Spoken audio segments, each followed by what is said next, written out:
I love writing sketches, so I was very happy there. And they teamed me up with Ron Clark, and we were partners for a long time. And we got along great and had the same comedy rhythms. And we just had fun on the show. And uh, two of the writers were old Jack Benny writers, Gordon Goldman, Goldman, and they wrote most of the Jack Benny shows. I've seen the reruns of them. Jack Benny was my favorite comic. In the whole world, Jack Benny is number one, and I still watch his shows when I can find them, but they're on the old, on some of the networks that run the old thing. And, uh, and they wrote on the Smothers Brothers show. They were hired, and they were great. They were great, and we just had a nice time, all the guys, you know. Uh, and Hal Goldman. Al Gordon was the joke man, and Hal Goldman was the construction kind of a guy. And Al Gordon was a very, very nervous guy, very, very sprite, I don't know, always in there, elfin kind of a guy, you know, he was a little short guy. And he would walk into a room where maybe the writers were, you know, sitting talking, and by the time he left, he disrupts the room, and I'll tell you how, and leaves.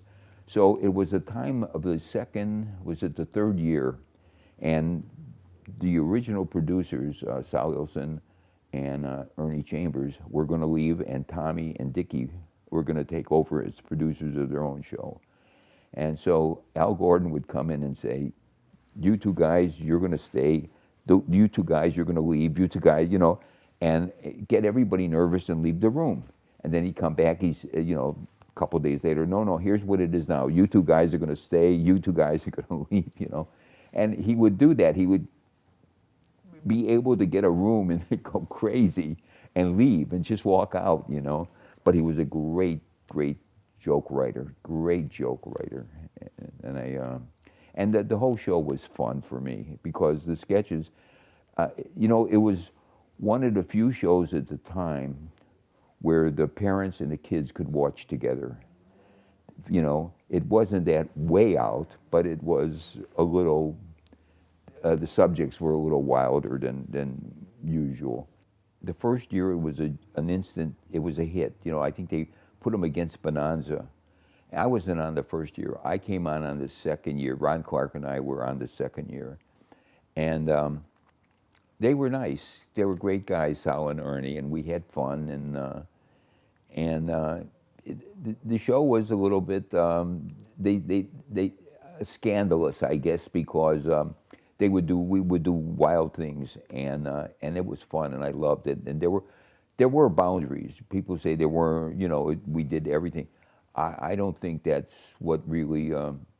If you're a hit, you can do almost anything. You know, they're not going to. If you're number 2 or number 3 or number, they're not going to throw you off the air. I don't care. You can go on there naked. They want a hit show, and so we had a lot of fun. And sometimes I wish there was a little more restriction on the show with some of the things we did. But for the most part, it was a very, very forward-looking show. You know, we get great guys, Simon and Garfunkel, to appear. You know, the Beatles.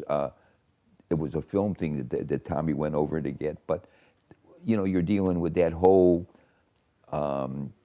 What is it? The crazy name thing, the electric clockwork, and you know, whatever. There's things were, and psychedelic was big, and it was just a fun time. And yeah, people did a lot of pot and stuff like that. Not the writers, though. I must tell you, the writers were pretty straight. You know, most of them, I would say, most of them I knew. And it was kind of a wild show, but it was fun to write it. Fun to write it. We would make comments on things like the guns. You know what's sad is a lot of the problems that were in the '60s are still here. We never got rid of them. You know, we did some anti-gun things. I remember Ron and I wrote about Tommy shooting fish in a barrel. When the show would film, you would do like a rehearsal show with an audience. You do the first show, you do 2 shows, and then you do a second show, and you had about a couple hours in between the first and the second show. And during that time, when there was something that wasn't working, all the writers sit and said, what can we do? And we all worked very well together.